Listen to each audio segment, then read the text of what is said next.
Praise the lord అందరికీ. మీ అందరికీ తెలిసినట్టే నా పేరు కళ్యాణ్ చక్రవర్తి. అదొక స్మాల్ ఫ్యామిలీ. సో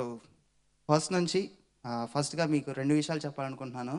ఒకటి, నేను ఎలా మారాను. రెండు, ఎందుకు మారాను. చిన్నప్పటి నుంచి మాది క్రిస్టియన్ ఫ్యామిలీయే. ఇంటర్మీడియట్ ఫస్ట్ ఇయర్లో ఉన్నప్పుడు అమ్మగారు చనిపోయారు. సో దాని తర్వాత కొంచెం దేవుడికి కొంచెం దూరంగా వెళ్ళాను కొన్ని ఇయర్స్ వరకు. తర్వాత బీటెక్ జాయిన్ అయ్యాను.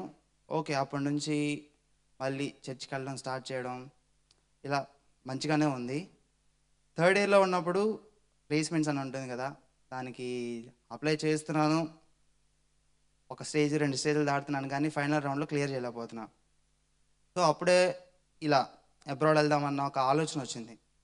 ఏంటి ఆప్షన్స్ ఏంటి అని చూసుకుంటే ఫస్ట్ చాలామంది యూఎస్ అన్నారు, కానీ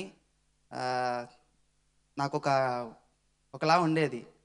అందరూ యూఎస్ అంటున్నారు, మనం కూడా యూఎస్ వెళ్తే ఏముంటుంది అని చెప్పేసి అలా ఉండేది.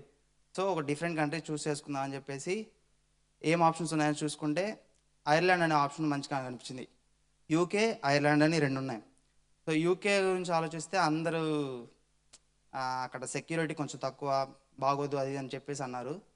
సో ఉన్న బెస్ట్ ఆప్షన్ ఏంటంటే ఐర్లాండ్. అందులోనూ ఈ మెకానికల్ బ్యాక్గ్రౌండ్కి కొంచెం బాగుంటుంది అని చెప్పేసి అన్నారు. ఫస్ట్ జర్మనీ అనుకున్నాను. తర్వాత అక్కడ కొంచెం టఫ్ ఉంది, అడ్మిషన్ రాదు, కొంచెం టైం ఎక్కువ తీసుకుని ప్రిపేర్ అయ్యి చేయాలి అని చెప్పేసి అనుకుని తొందరగా వెళ్ళిపోదామని చెప్పేసి ఐర్లాండ్ అని చూస్ చేసుకున్నాను. వీసా టైం, అన్ని డాక్యుమెంట్స్ అనేవి ఎలా తిరిగాను అంటే ప్రతి ఒక్క దాని డాక్యుమెంట్ కోసం క్లియర్ కట్గా అన్నీ గ్యాదర్ చేసుకొని పర్ఫెక్ట్గా ఉన్న తర్వాతే వీసా అప్లై చేద్దామని చెప్పేసి ఒక 3 months బాగా కష్టపడ్డాను డాక్యుమెంట్స్ కోసం. వైజాగ్ వెళ్ళడం, కానీ నేను ఉండేది గుంటూరు ఏరియా, నేను చదువుకుంది BTech Vizag. So each and every document కోసం ఒక 3-4 times వైజాగ్ వెళ్ళి రావడం, కానీ అన్నీ బాగా గ్యాదర్ చేసుకొని అప్పుడు అప్లై చేశాను. యూజువల్లీ మనకి వీసా టైం అనేది 1 month పడుతుంది ఆన్ యావరేజ్. బట్ మీరు నమ్ముతారో లేదో, వన్ వీక్లో వచ్చేసింది నాకు రిజల్ట్. 1 weekలో వచ్చింది. తర్వాత 4 daysలో పాస్పోర్ట్ కూడా నాకు పోస్ట్లో వచ్చేసింది. అస్సలు చెప్పలేను ఆనందం కానీ ఏదైనా కానీ. అంటే చిన్నప్పటి నుంచి నేను ఎలా నమ్ముతానంటే hard work will pay you back అనే ఆ నమ్మకాన్ని మాత్రం గట్టిగా నమ్ముతాను నేను. అలా ఉండేవాడిని. సో ఇలా వీసా వచ్చేసింది, ఇక్కడికి వచ్చాను. ట్రై చేస్తూ ఉన్నాను పార్ట్ టైమ్స్, రావట్లేదు. 1 month అవుతుంది, 2 months అవుతుంది, 3 months అవుతుంది, 4 months అవుతుంది. ఏది ఆప్షన్ ఎన్ని ట్రై చేసినా కానీ ఏది రావట్లేదు. సర్లే అని చెప్పేసి వేరే నా రూమ్మేట్ నవంబర్ ఎండింగ్, నేను ఇక్కడ చర్చ్కి రావడం స్టార్ట్ చేసింది అక్టోబర్ నుంచి స్టార్ట్ చేశాను. అప్పటికి జాబ్ లేక కొంచెం ఇబ్బందిగా ఉండి లోన్ అమౌంట్ తెచ్చుకున్న అమౌంట్ అంతా అయిపోదు, కొంచెం బాధ అనిపించేది. ఏదో ఒకటిలే అని చెప్పేసి అవుతుందిలే ఎలాగలా అని చెప్పేసి అనుకుంటూ ఉంటే తర్వాత నవంబర్ 2nd week అప్పుడు నా రూమ్మేట్ వచ్చేసి క్రిస్మస్ మార్కెట్లో జాబ్ ఒకటి ఉంది చేస్తావా, క్రిస్మస్ హెల్పర్గా అని చెప్పేసి అన్నాడు. సరే ప్రస్తుతానికి ఏది లేదు కదా అని చెప్పేసి ఓకే చెప్పాను. కానీ ఏంటంటే అక్కడ సండేస్ కూడా పని చేయాలి. సండేస్ వీకెండ్స్లోనే మనకి ఎక్కువ పని ఉంటుంది. సో మనం కావాలి అక్కడ. సరే ప్రస్తుతానికి అమౌంట్ లేదు కదా, ఎలా అయినా పర్లేదులే, ఒక 2-3 weeks పర్లేదులే, తర్వాత అడిగేసి సండేస్ ఆఫ్ తీసుకుందాం అనుకున్నాను, కానీ అవ్వలేదు. అలా టైం గడిచి 2 months అయింది. అక్కడే పని చేస్తాను, చర్చ్కి రావడం ఆపేశాను. అది అయిపోయిన తర్వాత ఓకే, ఇప్పుడు నాకు ఏ అడ్డు లేదు, వచ్చిన అమౌంట్తో ఒక 3 months దాకా ప్రాబ్లం లేదు అని చెప్పేసి అప్పటి నుంచి మళ్ళీ రావడం స్టార్ట్ చేశాను. తర్వాత కూడా ట్రై చేశాను పార్ట్ టైమ్స్ అది ఇది అని చెప్పేసి రాలేదు. ఆయన రాలేదు కదా అని చెప్పేసి డిసప్పాయింట్ అవ్వకుండా ఇల్లీగల్ అయినా కానీ డెలివరీ జాబ్స్ అనేవి చేశాను సైకిల్ మీద. సో అలా కొంచెం కష్టపడ్డాను ఒక 7 months వరకు. తర్వాత ఎక్కడైతే నాకు మంచి జరిగిందంటే చర్చ్లోనే. నేను ఇప్పటికీ ఇద్దరికి చాలా థ్యాంక్ఫుల్గా ఉంటాను. చర్చ్లో అందరూ బాగా నాకు చాలా బాగా మంచిగా మాట్లాడడం కానీ హెల్ప్ చేశారు. బట్ ఎస్పెషల్లీ ఇద్దరు, ఒకటి మనోజ్ అన్న, ఇంకోటి సోలమన్ బ్రదర్. మనోజ్ అన్న నేను ఇనిషియేటివ్ తీసుకోకపోయినా కానీ నా దగ్గరకు వచ్చి జాబ్ ఉందా లేదా, ఎక్కడైనా చేస్తావా అది ఇది అని చెప్పేసి కొన్ని ఆప్షన్స్ పెట్టారు. సోలమన్ అన్నయ్యకి నాకు అంటే నేను వచ్చినప్పుడు సోలమన్ అనే చర్చ్కి రాలేదు.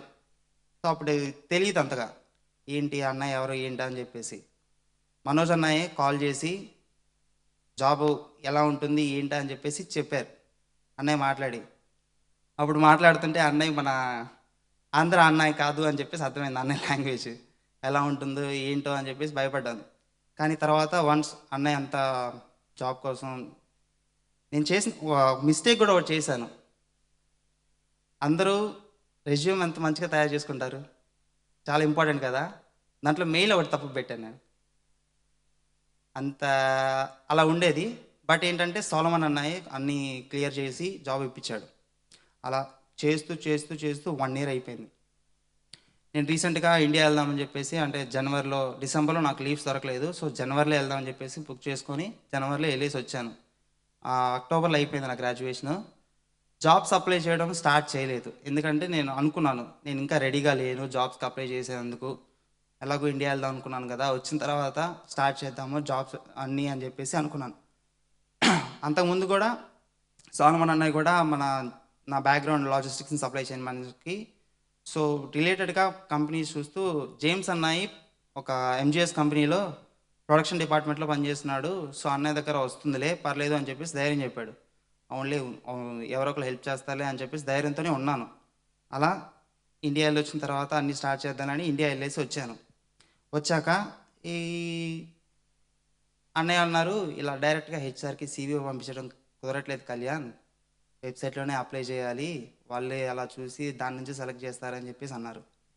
సరే ఏముందిలే అని చెప్పేసి నేను చేయలేదు, అప్లై చేయలేదు. ఇలా రిఫరెన్స్ ఉంటేనే మోస్ట్లీ జాబ్స్ వస్తాయి, లేకుంటే కొంచెం కష్టంగా ఉంది కదా అని చెప్పేసి జాబ్ అప్లై చేయలేదు. వేర్ హౌస్ కోసం ట్రై చేస్తూ ఉంటాను నా రిలేటెడ్ ఫీల్డ్ కోసం. బట్ హండ్రెడ్స్ ఆఫ్ అప్లికేషన్స్, ఒక్కటి కూడా అప్రూవ్ అవ్వలేదు. చేస్తూ చేస్తూ చేస్తూ ఉన్నాను. తర్వాత ఇక్కడికి వచ్చినప్పటి నుంచి వినయ్ అన్న కూడా అక్కడ పనిచేస్తాడు కదన్నా, ఆ అన్నయ్య కూడా అడిగాను స్టార్టింగ్లోనే, అప్పటి నుంచి అడుగుతూ వచ్చాను. సో అన్నయ్య మెసేజ్ చేసి కళ్యాణ్ ఇలా మెటీరియల్ హ్యాండ్లర్ పొజిషన్ ఉంది వేర్ హౌస్లో, నేను చెప్తాను సూపర్వైజర్కి సీవీ పంపించు అని చెప్పేసి అంటే పంపించాను. అంతా బాగానే ఉంది. సూపర్వైజర్ కూడా ఇంటర్వ్యూకి పిలిచారు, వెళ్ళాను. ఇంటర్వ్యూ బాగా జరిగింది. ఒక 25 మినిట్స్ జరిగింది. దాంట్లో 15 మినిట్స్ ఆయనే మాట్లాడాడు. అంటే టఫ్ క్వశ్చన్స్ ఏం లేవన్నా, రిలేటెడ్ జాబ్ దానికి సంబంధించినవి ఏం లేవు, ఎడ్యుకేషనల్ బ్యాక్గ్రౌండ్ గురించి. జస్ట్ ఏం చేస్తున్నావు, ఎలా ఉన్నావు. చివరిలో ఒక మాట అన్నాడన్న, నువ్వు చేసింది logistics and supply chain management, but ఇది ఒక kind of labour work wear హౌస్లో, నువ్వు ఓవర్ క్వాలిఫైడ్ ఈ జాబ్కి అని చెప్పేసి ఒక వర్డ్ అన్నాడు అన్న వెళ్ళేటప్పుడు. అయిపోయింది, లేదులే ఇది రాదులే అని చెప్పేసి చాలా బాధపడ్డాను. ఫీలింగ్ అంటే ఓకే, ఎలా జరిగిద్దో అలా ఉండాలో అలా జరుగుతుందని చెప్పేసి అనుకున్నాను. వెయిట్ చేశాను రిప్లై కోసం. 4 డేస్ తర్వాత రిప్లై వచ్చింది, you are not selected for this role అని చెప్పేసి. అయిపోయింది, దేవుడా అయిపోయింది. ఎంత ట్రై చేసినా రిఫరెన్స్ ఉన్నా కానీ జాబులు రావట్లేదు, ఎలా ఏంటా అని చెప్పేసి హెవీగా కాదు కొంచెం తగ్గాను, కొంచెం బాధపడ్డాను. తర్వాత ఇలా మీ ప్రొఫైల్ మా దగ్గరే ఉంటుంది, ఎప్పుడైనా అప్లై చేయండి అన్న జాబ్ రోల్ వెళ్తే మిమ్మల్ని ఫస్ట్ కన్సిడర్ చేస్తామని చెప్పేసి కూడా మంచి ఫీడ్బ్యాకే ఇచ్చారు. సో సర్లే ఏముందిలే అని చెప్పేసి ఒకసారి వెబ్సైట్ ఓపెన్ చేసి చూస్తూ ఉన్నా ఏ రోల్స్ ఉన్నాయి ఓపెన్లో అని చెప్పేసి. ప్రొడక్షన్ కోసం ఒకటి మిషన్ మోల్డింగ్ ఆపరేటర్ అని చెప్పేసి ఉంది, దాంట్లో ఇంజెక్షన్ మోల్డింగ్ అని చెప్పేసి ఒక కీవర్డ్ చూశాను. నేను బీటెక్ వచ్చేసి మెకానికల్ ఇంజనీరింగ్ చేశాను. సో ఈ ఇంజెక్షన్ మోల్డింగ్ అంటే మంచి ఐడియా ఉంది, సరే ఏదో ఒకటిలే అని చెప్పేసి వినయ్ అన్నయ్య కూడా ఏం చెప్పలా, అప్లై చేసేసాను వెబ్సైట్లో. తర్వాత ఫస్ట్ అన్న 1వ తారీఖు ఏప్రిల్ 1 అనుకుంటా షిఫ్ట్ చేసి వచ్చి ఒక 2 డేస్ ముందే ఎలాగో నాకు హోటల్ ఎక్స్పీరియన్స్ ఉంది కదా అని చెప్పేసి అసిస్టెంట్ నైట్ మేనేజర్ పొజిషన్కి అప్లై చేశాను. 1వ తారీఖు వాళ్ళు ఇంటర్వ్యూకి రమ్మన్నారు, వెళ్ళాను. బాగానే అయింది ఇంటర్వ్యూ, అంత కాన్ఫిడెంట్గా అయింది. ఆ రోజే ఇంటర్వ్యూలో ఉన్నప్పుడే మెయిల్ వచ్చింది ఈ ఎంజిఎస్ నుంచే, ఇలా ఈ రోల్కి ఓపెన్ ఉంది, మీరు అప్లై చేశారు కదా, మీకు ఇంకా ఇంట్రెస్ట్ ఉంటే వస్తారా అని చెప్పేసి మెయిల్ వచ్చింది. తర్వాత వినయ్ అన్నయ్యని అడిగాను, తర్వాత ఇంకో అన్నయ్య సందీప్ అన్నయ్య కూడా అక్కడే పనిచేస్తానన్న. సో ఇద్దరికి మెసేజ్ చేశాను అలా స్క్రీన్ షాట్ పెట్టి. అది ఇద్దరు అన్నారు 90% అయిపోయినట్టే కళ్యాణ్, చెప్పేసి చెప్పేసి మంచిగా ఉంటుంది, శాలరీ బాగా వస్తుంది, తర్వాత నువ్వు ఇంటర్నల్గా గ్రోత్ అవ్వచ్చు నీ ఫీల్డ్ కోసం అని చెప్పేసి అన్నారు. చెప్పాను, అంతా బాగుంది. 8న నాకు జాయినింగ్ అన్నారన్న. ఓకే, 1 వీకే ఉంది, కానీ నా నోటీస్ పీరియడ్ వచ్చేసి 2 వీక్స్. ఇప్పుడు నేను ప్రెజెంట్ ఉన్న జాబ్లో.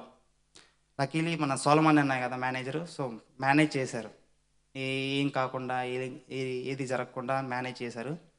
తర్వాత నెక్స్ట్ డేనే ఇంటర్వ్యూ అయిన నెక్స్ట్ డేనే నేను ఏదైతే ఇంటర్వ్యూ అటెండ్ అయ్యానో, ఇది హోటల్ జాబు, వాళ్ళు కాల్ చేశారన్న, నైట్ మేనేజర్ పొజిషన్ లేదు, అసిస్టెంట్ నైట్ మేనేజర్ పొజిషన్ ఉంది, చేస్తావా అని చెప్పేసి. లేదు నేను చేయను, నాకు ఆల్రెడీ జాబ్ వచ్చింది అది అని చెప్పేసి అలా అనుకున్నానన్న. ఒకప్పుడు ఏ జాబ్ రావట్లేదు అని చెప్పేసి చాలా బాధపడ్డాను.